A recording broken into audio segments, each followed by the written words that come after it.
신약 성경 119페이지 정도에 있는 누가복음 13장 22절에서 35절의 말씀을 한 절씩 교독하시고 마지막 절은 같이 읽겠습니다.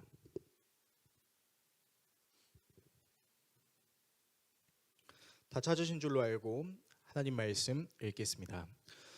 예수께서 각 성, 각 마을로 다니사 가르치시며 예루살렘으로 여행하시더니 어떤 사람이 여짜오되 주여 구원을 받는 자가 적으니이까 그들에게 이르시되 좁은 문으로 들어가기를 힘쓰라. 내가 너희에게 이르노니 들어가기를 구하여도 못하는 자가 많으리라. 집 주인이 일어나 문을 한번 닫은 후에 너희가 밖에 서서 문을 두드리며 주여 열어주소서 하면 그가 대답하여 이르되 나는 너희가 어디에서 온 자인지 알지 못하노라 하리니 그때 너희가 말하되 우리는 주 앞에서 먹고 마셨으며 주는 또한 우리의 길거리에서 가르치셨나이다 하나 그가 너희에게 말하여 이르되 나는 너희가 어디에서 왔는지 알지 못하노라. 행악하는 모든 자들아 나를 떠나가라 하리라. 너희가 아브라함과 이삭과 야곱과 모든 선지자는 하나님 나라에 있고 오직 너희는 밖에 쫓겨난 것을 볼 때에 거기서 슬피 울며 이를 갈리라. 사람들이 동서남북으로부터 와서 하나님 나라 잔치에 참여하리니 보라 나중된 자로서 먼저 될 자도 있고 먼저 된 자로서 나중될 자도 있느니라 하시더라. 곧 그때에 어떤 바리새인들이 나와서 이르되 나가서 여기를 떠나소서 헤롯이 당신을 죽이고자 하나이다. 이르시되 너희는 가서 저 여우에게 이르되 오늘과 내일은 내가 귀신을 쫓아내며 병을 고치다가 제3일에는 완전하여지리라 하라. 그러나 오늘과 내일과 모레는 내가 갈 길을 가야 하리니 선지자가 예루살렘 밖에서는 죽는 법이 없느니라. 예루살렘아 예루살렘아 선지자들을 죽이고 내게 파송된 자들을 돌로 치는 자여 암탉이 제 새끼를 날개 아래에 몸같이 내가 너희의 자녀를 모으려 한 일이 몇 번이냐. 그러나 너희가 원하지 아니하였도다. 보라 너희 집이 황폐하여 버린 바 되리라. 내가 너희에게 이르노니 너희가 주의 이름으로 오시는 이를 찬송하리로다 할 때까지는 나를 보지 못하리라 하시니라. 아멘. 오늘 여러분과 함께 예수님의 일생 99번째 시간 나도 예수님을 못 박았습니다 라는 주제로 하나님 말씀 나누도록 하겠습니다. 오늘 본문은 갈릴리 지방을 떠나셔서 예루살렘으로 향하는 여정 속에 만난 어떤 사람의 질문에 예수님께서 대답하는 장면을 다루고 있습니다. 계속해서 우리가 지금 주일마다 누가복음 13장을 묵상하고 있는데요. 이 누가복음 13장에 등장하는 여러 장면들에는 한 가지 공통점이 있습니다. 그것이 무엇이냐면 바로 유대인들이 가지고 있었던 왜곡된 생각들입니다. 어려운 일을 당하거나 불의의 사고를 당하는 사람들은 아무도 모르게 하나님께 큰 죄를 저질렀기 때문에 그런 사고를 당한다라는 생각. 그래서 유대인들 중에서는 사고를 당하는 사람들을 긍휼히 여기기보다는 저 사람 하나님한테 쓴맛을 봤네, 죄값을 치렀네 라고 생각했고, 유대인들은 그렇게 재난이나 재해를 겪는 사람을 바라보면서 나는 저런 사고당한 사람들보다는 그래도 하나님 앞에 신앙생활을 잘 하고 있는 것 같아 라는 착각과 교만이 있었다라는 것이죠. 오늘 본문 역시 마찬가지입니다. 본문의 내용을 요약하면 예루살렘으로 향하는 예수님의 일행에게 한 사람이 나타나서 주님 구원받을 사람은 적습니까? 라는 질문을 합니다. 사실 이 질문에 우리가 생각하는 국어는 많아 내지는 적어라는 두 가지 대답이 나와야 되는 것이 정상인데 예수님께서는 이 두 가지 대답을 하지 않으시고 갑자기 좁은 문으로 들어가기를 힘써라 라고 말씀하시는 거죠. 그리고는 너희들이 아무리 신앙생활을 잘 하는 것처럼 보여도 하나님 앞에서는 그렇지 않아 라는 뉘앙스로 말씀을 하십니다. 그러니까 이 광경을 보고 있었던 바리새인들이 예수님께 다가와서 예수님, 헤롯 왕이 당신을 죽이려고 하니 떠나야겠습니다. 빨리 떠나는 게 좋겠습니다 라고 이야기하고 예수님은 그런 바리새인들에게 자신이 해야 할 일이 있다라고 말씀하십니다. 이 내용들에는 유대인들의 구원에 대한 착각과 교만, 그리고 그것을 일침하시는 예수님의 말씀들이 담겨져 있는데요. 따라서 오늘은 여러분과 구원에 관련된 이야기를 묵상하려고 합니다. 본문을 통해 다음의 내용을 살펴보려고 하는데요. 먼저 구원의 착각에 대해 살펴보겠습니다. 그리고 구원의 거부에 대해 살펴보겠습니다. 마지막으로 구원의 소망에 대해 살펴보겠습니다. 구원의 착각, 구원의 거부, 구원의 소망, 이 내용들을 살펴본 뒤 기도하겠습니다. 첫 번째, 구원의 착각입니다. 예수님의 일행이 예루살렘으로 향하던 중 어떤 사람이 예수님께 다가와서 주님, 구원을 받을 사람은 적습니까? 라고 질문해요. 아마도 이 질문한 사람은 예수님의 그 가르침을 들었던 어떤 유대인들 중에 한 사람으로 추정이 되는데요. 왜 이 유대인은 갑자기 예수님께 구원에 관한 질문을 하고 있는 것일까요? 오늘날의 성경을 읽는 우리들이 문자적으로 이 내용을 살펴보면 구원받는 사람이 적어서 그런 건가? 라고 생각을 할 수도 있겠지만 여러분, 사실 유대인이 예수님께 하고 있는 이 질문은 당시 유대 사회의 통념을 알아보면 매우 쉽게 그 의도를 알 수 있습니다. 당시 유대인들이 살고 있었던 그 시대 속에 랍비들은 항상 두 가지 질문을 가지고 팽팽하게 토론을 하는 문화가 있었습니다. 그것이 무엇이냐면 아브라함의 혈통이면 모두 구원받는다라고 주장하는 랍비들과 그렇지 않다, 소수만 구원을 받는다라고 논쟁하는 랍비들의 논쟁거리였어요. 근데 유대인들은 이런 랍비들의 논쟁거리 내용을 이렇게 적용을 했었습니다. 어떻게 적용을 했냐면 우리는 당연히 아브라함의 후손이니까 당연히 구원을 받을 것이고 아브라함의 후손이 아닌 자들은 구원받는 것이 생각보다 어쩌면 불가능할 수 있을지도 모르겠다라고 생각을 했다라는 것이죠. 유대인들이 왜 이렇게 생각했었냐면 당시 유대인들에게는 하나님이 우리를 선택하셨다라는 선민 사상이 있었습니다. 바로 이집트에 종살이하고 있었던 그 이스라엘이 하나님의 택하심을 받아 모세라는 그 리더를 통해서 이제 가나안 땅으로 갔었던 그 사건을 생각하는 것 같아요. 그래서 유대인들은 특이한 사상을 갖고 있었는데 그게 뭐냐면 하나님이 우리를 선택하셨기 때문에 우리는 다른 외국인들이랑은 다르게 귀한 존재다라는 선민 사상을 갖고 있었습니다. 그래서 이 유대인들은 하나님을 예배하는 자리에서도 자기들 구원해 주신 그 하나님의 은혜에 감사하는 마음도 없진 않았겠지만 이런 마음이 더 컸던 거죠. 우리들만 하나님을 예배할 수 있어. 그리고 우리들만이 하나님의 가르침을 잘 따르는 존재들이야 라는 우월함 같은 것이 있었던 것이죠. 자, 이런 생각을 가지고 있는 상태의 유대인이 예수님께 찾아와서 구원받을 사람이 적습니까? 라고 질문하는 그 의도가 보이시나요? 여러분, 다분히 의도된 질문이죠. 뭐냐면요, 아무리 구원받을 사람이 적다 하더라도 나는 구원받을 수 있어요. 나는 잘하고 있으니까요. 나는 선택된 하나님의 백성이니까요 라는 자신의 생각이 옳다라는 대답을 듣기 위한 질문이었다라는 것이죠. 우리가 사람한테 질문할 때는 의도를 갖고 질문하는 경우가 있지 않습니까? 저 사람의 입술로부터 내가 원하는 대답을 얻기 위한 일종의 의도된 질문, 바로 그런 질문이었던 것이죠. 왜 그렇게 질문했을까요? 아니, 이 예수라는 존재가 하나님의 말씀을 기가 막히게 전한데, 자, 그럼 이 예수에게 나는 구원받을 자격이 있을까 없을까를 우회적으로 질문하는 것이죠. 그리고 기대했습니다. 구원받을 사람은 적지만 너는 그 안에 있어 라는 대답을 기대했겠죠. 이런 유대인의 생각을 바로 읽으신 예수님은 구원받을 사람이 많다, 적다라는 차원으로 대답하시지 않습니다. 생뚱맞게 좁은 문으로 들어가라 라고 말씀하세요.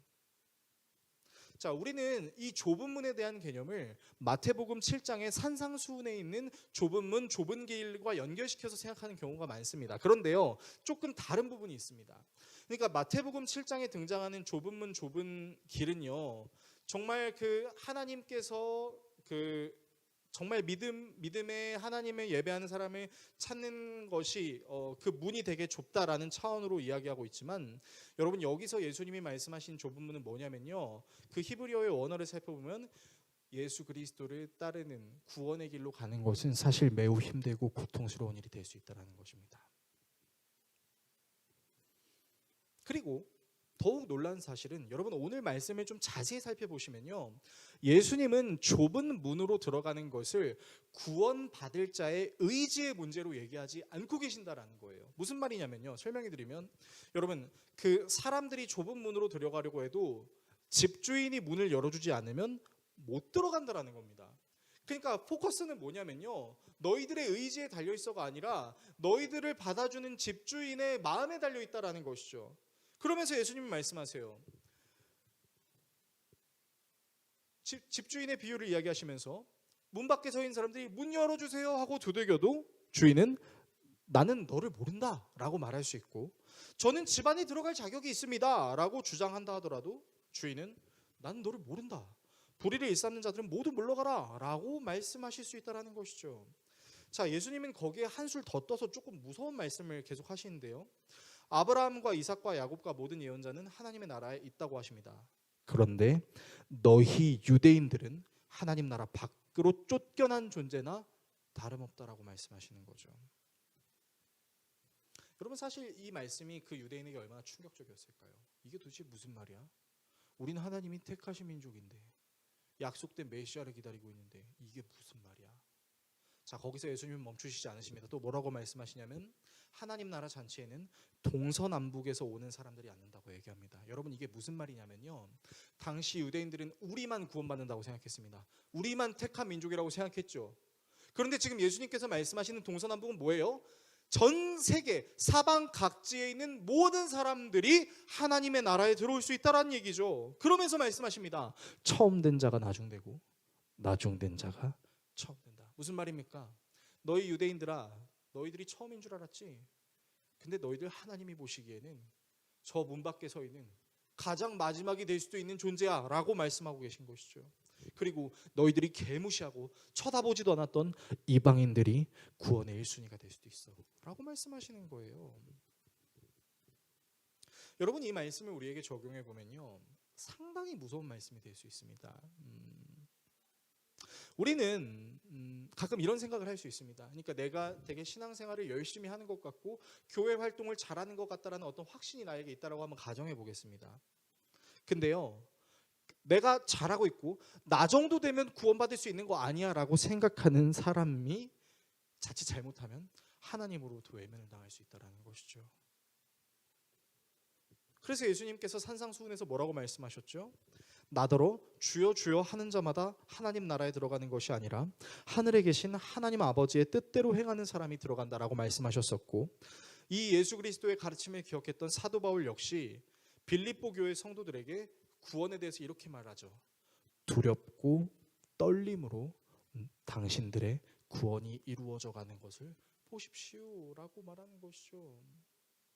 그러면 여러분 이 말씀을 우리에게 제대로 적용하면 우리는 어쩌면 착각하고 있는 것일 수도 있습니다. 무엇을요? 나 정도면 구원받을 정도 되지, 나 정도면 하나님이 기뻐하실 만하지 라는 생각을 갖고 있는 그때 어쩌면 우리는 하늘나라에 들어갈 자격조차도 없는, 하늘나라에 들어갈 적합한 사람이 되지 않는 상태일 수도 있다라는 것을 오늘 본문이 우리에게 이야기하고 있다는 것이죠. 두 번째, 구원의 거부입니다. 이 유대인의 질문에 다소 뼈가 아플 정도로의 직언을 하신 이 예수님의 말씀을 듣고 있던 몇몇 바리새인들은 예수님께 다가와서 예수님, 헤롯이 당신을 죽이려고 하니까 얼른 이 자리에서 떠나세요 라고 말합니다. 자, 여기에서 등장하는 헤롯은 여러분이 알고 계시는 세례 요한을 목베어 죽였던 분봉왕 헤롯 안티파스입니다. 자, 이 세례 요한도 복음을 전하다가 죽었던 것처럼 예수님도 위험한 상황이니 떠나라고 말하는 것이 마치 이 바리새인들이 예수님을 걱정하는 것처럼 느껴져요. 그렇지 않습니까? 그런데요, 정말로 이들은 예수님을 걱정하고 있는 것일까요? 예수님은 바리새인들의 걱정처럼 보이는 그 말에 매우 과감하게 가서 그 여우에게 전해라 라고 말씀하십니다. 여러분 유대 사회에서 여우는 교활함 그리고 속임수를 상징하는 동물이었어요. 그러니까 대놓고 지금 분봉왕 헤롯을 비난하고 있는 거죠. 그런 헤롯과 같은 존재가 있더라도 오늘 내일 사흘째 되는 날 나는 계속해서 내가 할 일을 해야 돼라고 말씀하시는데, 이 오늘 내일 사흘째는 그 우리나라 말로 해석하면 지금 그리고 조금만 더 있다가입니다. 그러니까 계속해서 예수님께서는 자신이 해야 될 일이 있다라고 말씀하시는 거죠. 십자가에 달리시기 전까지는 계속해서 복음을 전해야 하는 자신의 사명에 대해서 말씀하고 계신 것이에요. 그리고 오늘 본문을 문자로 볼 때는 좀 헤아리기 쉽지 않지만 본문 34절에 자세히 보시면 예수님이 예루살렘아 예루살렘아 하고 2번 언급하십니다. 그리고 암탉이 자기 새끼를 날개 아래 품는 것처럼 예수님이 몇 번이나 유대인들을 품으시려고 했음에도 불구하고 유대인들이 그것을 원하지 않았다라는 문장에는 감추어진 예수님의 감정이 있습니다. 어떤 감정이 숨겨져 있을까요, 여러분? 개역개정의 아쉬움이 이런 거예요. 이제 어떤 예수님의 감정 상태, 생각 상태를 나타내주지 않는 게 조금 아쉬운데, 여러분 원어를 살펴보면 지금 예수님은요 굉장히 한탄하고 계십니다. 그러면 예수님이 왜 한탄하셨을까요? 여러분 바리새인들은 겉으로 봤을 때는 예수님을 걱정하는 것 같았습니다. 여기 계속 있다가 당신이 세례 요한을 죽였던 그 헤롯 안티파스에게 잡힐 수도 있으니 빨리 떠나세요 라고 걱정하는 줄 알았어요. 근데 그게 걱정이 아니었던 거죠. 바리새인들에게 예수님은 자기들이 만들어 놓은 터전을 휘저어 놓는 사람으로 보였습니다. 그리고 그들은 예수님이 전하는 복음이 군중들을 선동하고 있다라는 생각을 갖고 있었어요. 그래서 그들은 예수님이 전하시는 복음이 가지고 있는 의미가 무엇인지를 생각하려고 하기보다는 예수님이 전하는 복음이 자기들을 망친다라고 생각을 했던 것이죠. 그러니까 여러분 뭡니까? 예수님을 걱정한 척 하면서 속으로는 꺼져 이거예요. Get out. 너 필요 없어. 우리가 너 빨리 떠나라고 걱정해 줄게. 근데 우리 너 필요 없어. 거부하고 있는 거죠. 그리고 예수님을 거부했던 유대인들의 결과는 어떠했을까요? 여러분 실제로 예루살렘은요 예수님이 십자가에 달리신 지 40년이 흐른 주후 70년에 티투스 장군이 이끄는 로마 군대에 의해 철저하게 멸망당합니다. 예수님이 그런 얘기 하신 적 있잖아요. 이제 베드로가 막 그 아름다운 성벽을 보면서 예수님 이 성벽이 너무 아름답지 않습니까? 하니까 예수님이 뭐라고 하셨어요? 야 아름답게 보여? 내가 이거 4일 만에 무너뜨릴 거야 라고 말씀하시는 장면이 있잖아요. 정말로 70년에 완전히 무너집니다. 그리고 성벽만 무너진 것이 아니었어요. 여러분 지금도 그러니까 예수님이 사역하시던 때로부터 2000여 년이 흐른 지금도요 여러분 이스라엘에 가면 여전히 자기들이 기다리고 있는 메시아를 찾는 유대인들이 있습니다. 그들은 아직도 예수를 인정하지 않아요. 그들은 아직도 예수님을 거부하고 자기들에게 찾아올 메시아를 기다리고 있어요. 오히려 예수님을 메시아로 믿는 유대인들은요 지극히 소수입니다. 참 안타까운 일이죠. 본능적으로 여러분 사람들이 자신이 당연하게 생각하고 있는 부분이 당연하지 않다라는 것을 직면하게 되면요 여러분 그 사실을 우리는 받아들이기 되게 어려워합니다. 이를테면 여러분들이 3, 40년 동안 당연하게 여겨왔던 그것이 당연하지 않다라는 것을 생각했을 때 굉장히 당황스러워요. 혼란스러워요. 물론 자신이 평생 동안 진실이라고 생각했던 것이 사실 진실이 아니라는 것을 알게 되었을 때 그것을 받아들일 수 있는 시간도 필요하고 또 그것이 진실이라는 것을 믿기 힘들 수 있는 것은 사실 어떻게 보면 당연합니다. 그런데요 사람이 진실을 마주할 때 느낄 수 있는 또 다른 감정이 있습니다. 그것이 뭐냐면 수치와 부끄러움입니다. 오랫동안 자신이 진실이 아닌 것을 진실이라고 믿고 있었던 것이 바보처럼 느껴지거든요. 생각해 보세요. 여러분들이 수십 년간 당연스럽게 해왔던 그 모든 행위들이 아무것도 아니라는 사실을 알게 되었을 때 여러분들의 멘탈이 온전할 수 있을까요? 다 와르르 무너질 겁니다. 내가 수십 년 동안 해왔던 이게 아무것도 아니라니. 내가 그렇게 고생해왔고 수고하고 피땀 흘렸던 것이 아무것도 아니라니. 난 도대체 뭐 하는 사람이지? 난 도대체 뭐 하는 놈이지? 라는 그런 생각이 들 수 있는 거죠. 그러니까요 여러분 유대인들이 예수님의 복음의 가르침을 들었을 때는 여러 감정들이 들었을 수도 있지만 그 감정 중에는 이런 감정들도 있었을 겁니다. 내가 되게 수년 동안 내 아버지가, 내 할아버지가, 내 윗대의 조상들이 당연하게 여겨왔던 이 하나님의 말씀이 이 사람이 아니라고 하는데 그럼 난 뭘 믿어야 되지? 라는 생각이 안 들었겠어요? 매우 언짢은 일이에요. 그리고 그럼에도 불구하고 예수님의 말을 계속 들으면 무슨 생각이 들까요? 예수님의 말이 진짜 맞는 것처럼 느껴지는 거죠. 맞는 것 같아. 그럼 그동안 내가 해왔던 건 뭐지? 그러면서 여러분, 그동안 내가 해왔던 것을 놓치고 싶지 않아 하고 부끄러움과 수치스러움을 겪고 싶지 않은 사람들이 결국 선택하는 게 뭔지 아세요? 거부예요. 받아들이지 않습니다. 나에게 진실은 필요 없고 상대방이 뭐라고 하든 나는 내가 진실이라고 생각하는 것만을 붙잡으려고 하는 것이 될 수 있다는 것이죠. 이런 행동은 현명한 행동이라기보다는 아집에 갇힌 채 진실을 마주하려고 하지 않는 일방적 거부 행동이 될 수 있고, 이런 모습은요 여러분 우리의 신앙생활에서도 발견할 수 있습니다. 아직도 전통교회는 교회에서 드럼 치면 이상하게 생각해요. 아직도 어떤 교회는 목회자가 성찬을 하는데 성의를 입지 않으면 이단화로 여기기도 합니다. 사실 그게 그렇게 중요한 것이 아님에도 불구하고 그렇게 생각합니다. 그리고 내가 되게 당연스럽게 받아들여 왔었던 신학이나 신앙이나 교리는 내가 괜찮은데요, 그게 아닌 것에 대해서는 일절 생각하려고 하지 않아요.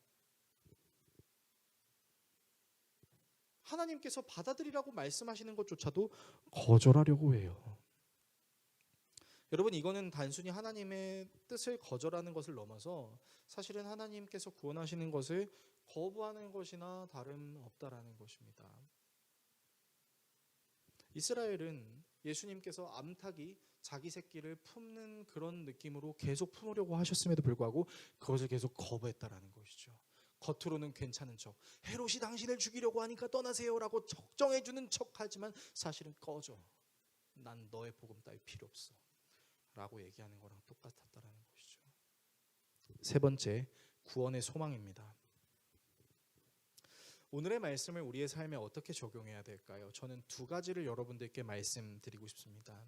첫 번째는요, 예수님을 십자가에 못 박은 것이 유대인들뿐만 아니라 어쩌면 나 자신도 예수님을 못 박을 수 있는 사람이라는 것을 알아야 된다는 것입니다. 여러분, 유대인들은 자기들이 당연히 구원을 받을 거라고 생각했어요. 실제로 그들은 날마다 율법을 준수하기 위해 하나님께 행할 예배를 놓치지 않고 최선을 다했습니다. 그리고 그들은 이런 신앙생활을 할 때마다 이렇게 생각했을 거예요. 나는 구원받아 마땅한 사람이지 라는 착각이죠. 그런 그들에게 마치 예수님은 아니야 라고 말씀하시는 듯한 느낌, 이런 예수님을 사실 유대인들은 거부하고 싶었을지도 모르겠습니다. 그리고 그들이 결국 저지르게 된 일은 메시아이자 하나님과 동일하신 예수님을 십자가에 못 박아버린 일종의 불경스러운 결과를 낳게 되었죠. 자, 그런데 말입니다, 비단 유대인들뿐만 아니라 오늘을 살고 있는 우리 역시 유대인들과 별반 다를 바 없을 수도 있습니다. 하나님의 말씀에 대한 깊이 있는 고찰, 정말로 하나님의 말씀이 어떤 의미를 가지고 있는지를 끊임없이 고민하고 영적인 전투가 일어나고 있는 이 세상 속에서의 치열한 그 전투에 성령의 도우심을 구하려고 하지 않고 그저 적당히 나는 교회 생활 적당히 잘하면 나름대로 내가 신앙생활을 잘하고 있는 거 아니야? 라고 생각할 수 있다는 것이죠. 또한 신앙생활을 함에 있어서 여러 다양한 상황과 환경을 고려하지 않고 내 스타일에 맞느냐 맞지 않느냐가 교회를 결정하는 기준, 예배를 사모하는 기준이 되어버린다면 여러분, 그거는 하나님의 구원을 받으려고 하는 게 아니라 내 스타일에 맞게 하나님의 구원을 구겨 넣으려고 하는 행위가 될 수 있다는 것이죠.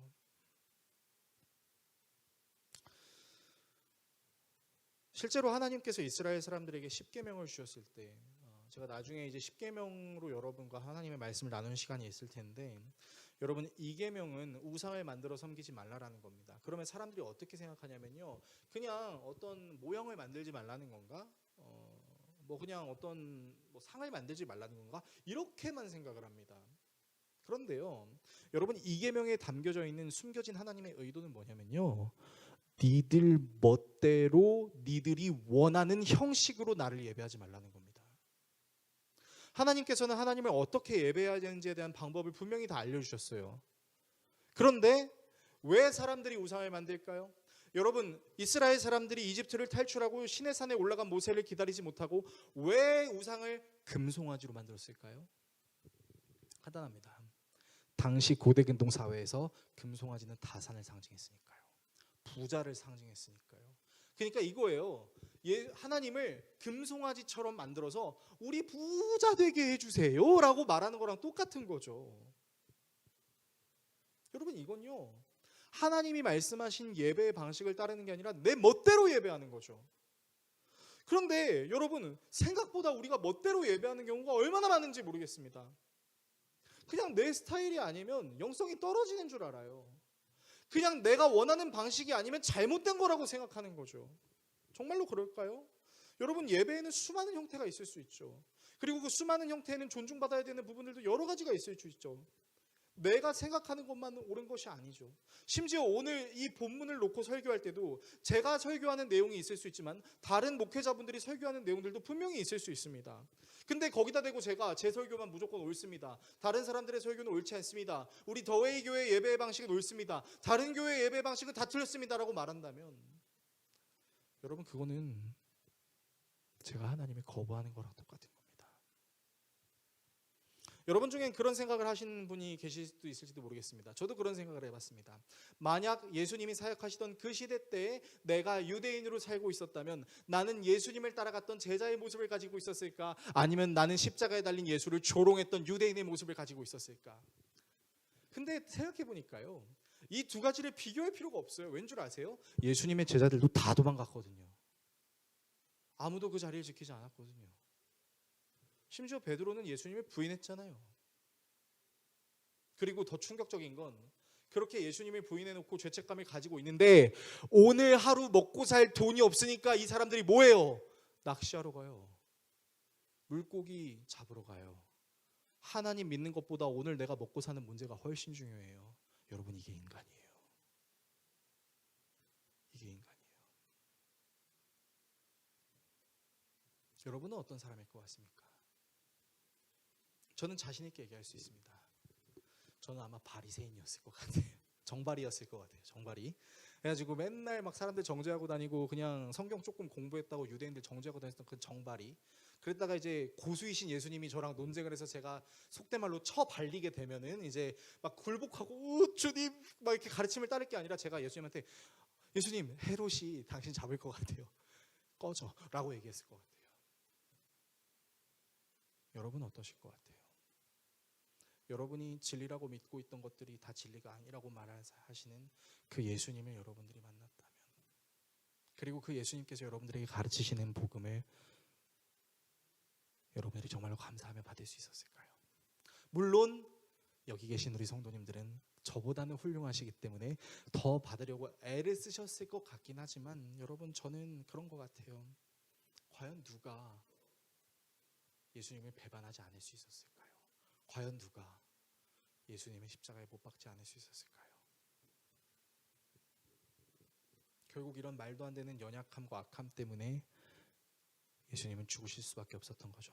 두 번째는요, 그럼에도 불구하고 우리에게 소망이 있을 수 있는 이유는 이런 우리들을 위하여 예수님이 죽으시고 부활하셨다는 것입니다. 그러니까 너무 명백해요. 뭐가 명백하냐면요, 우리가 사랑받을 자격이 있어서 예수님께서 죽으신 게 아니라는 거예요. 우리가 사랑받을 수 있는 어떤 근거가 있어서가 아니라 예수님이 우리를 사랑하시기로 작정하셨기 때문에 죽으실 수 있었던 거죠. 여러분, 오늘 본문에도 등장하는 표현이지만 예수님은 자기들이 구원받을 것이라고 착각하고 있었던 그 유대인들, 자신을 거부하고 있었던 그 바리새인들을 보고 한탄하고 계셨어요. 여러분, 얼마나 답답할까요? 여러분 주변에 이미 여러분들은 답을 알고 있는데 자꾸만 인정하지 않는 사람들 보면 속이 메어요, 안 메어요? 메이죠. 답답하죠. 제발 좀 말 좀 들어. 그거 아니야. 여러분, 예수님은 고구마 100톤, 100톤이 뭐예요? 수억 개의 고구마를 드셨겠죠. 여러분, 실제로 예수님이 공생의 3년을 보내시는 기간 활짝 웃으신 때가 몇 번이나 있었을까요?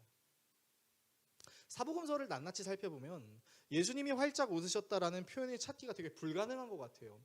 여러분, 성경을 읽어보신 분들이 계시면 이것들은 기억할 거예요. 예수님이 분노하셨어, 예수님이 화내셨어, 예수님이 슬퍼하시고 우울해하시고 한탄하셨어. 여러분, 이런 표현들이 사복음서의 부지기수입니다. 심지어 예수님을 따르던 제자들은 단 한 명도 예수님이 잡혀가실 때 같이 잡혀가지 않았어요. 다 배신했죠. 아마 우리가 예수님의 삶을 간접적으로 경험하기 위해 한 달 동안 예수님처럼 산다라고 한번 가정해 봅시다. 여러분, 우리가 예수님처럼 사는 삶을 일주일이라도 우리가 버틸 수 있을까요? 아니, 하루라도 버틸 수 있을까요? 쉽게 한번 가정을 해볼까요? 자, 여러분들이 마음속에 있는 사람의 마음의 소리를 다 들을 수 있는 그 기능을 갖고 있다고 한번 생각해 봅시다. 여러분들이 딱 여러분을 쳐다보는 상대방의 그 마음의 소리를 들을 수 있는 기능을 갖고 있다고 한번 생각해 볼게요. 자, 그러면 여러분들에게 좋은 말을 하는 사람 소리를 들으면서 여러분은 흡족할 겁니다.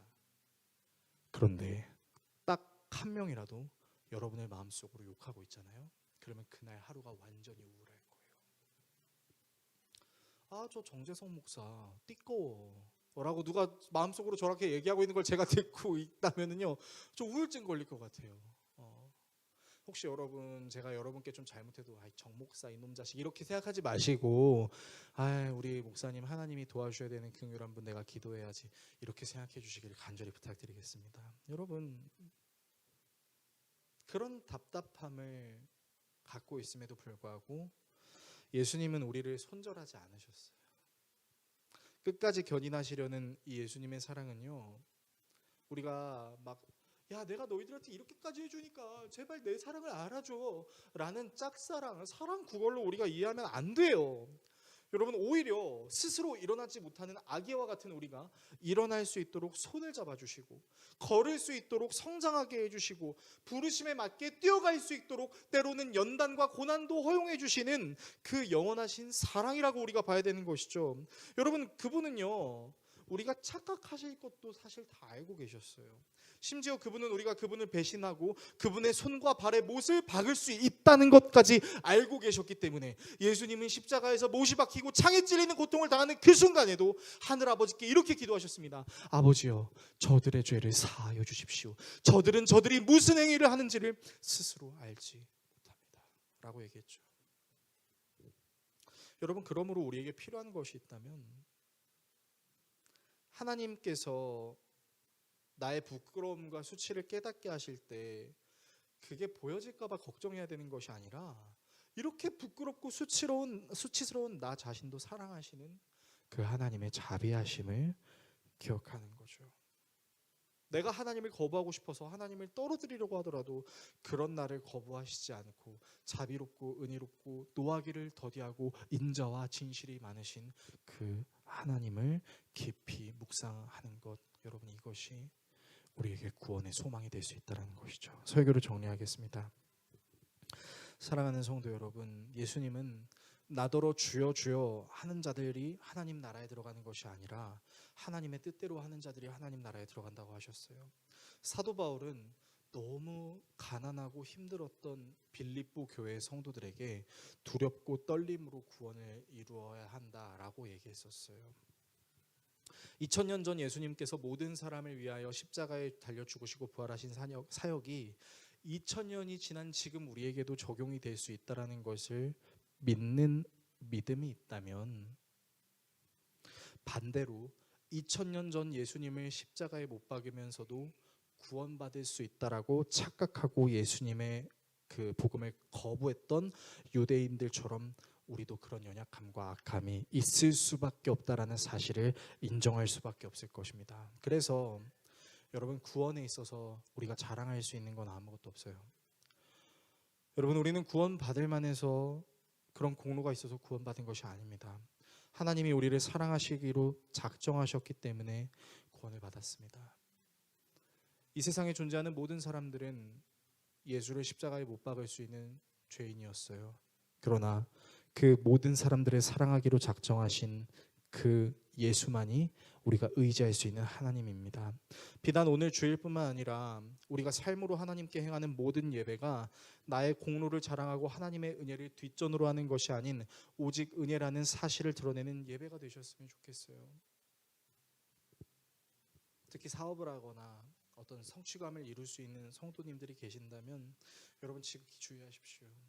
여러분들이 노력할 수 있는 재능을 주신 것도 그 재능을 발휘할 수 있는 육체와 신체와 삶의 환경을 허락하신 분도 하나님이라는 믿음을 갖고 있다면 우리가 자랑해야 될 건 내가 열심히 했더니 이렇게 된 것이 아니라 나에게 열심히 하게 하신 그 하나님의 은혜에 감사합니다라고 말할 수 있어야 하는 것이죠. 우리의 신앙생활이 착각 속에 빠져 있고 예수님을 거부하는 종교 생활이 아닌 하나님의 은혜 안에 거하며 예수님만을 자랑하는 아름다운 신앙생활이 될 수 있었으면 좋겠습니다. 이것을 가능하게 하시는 예수께로 나아갑시다.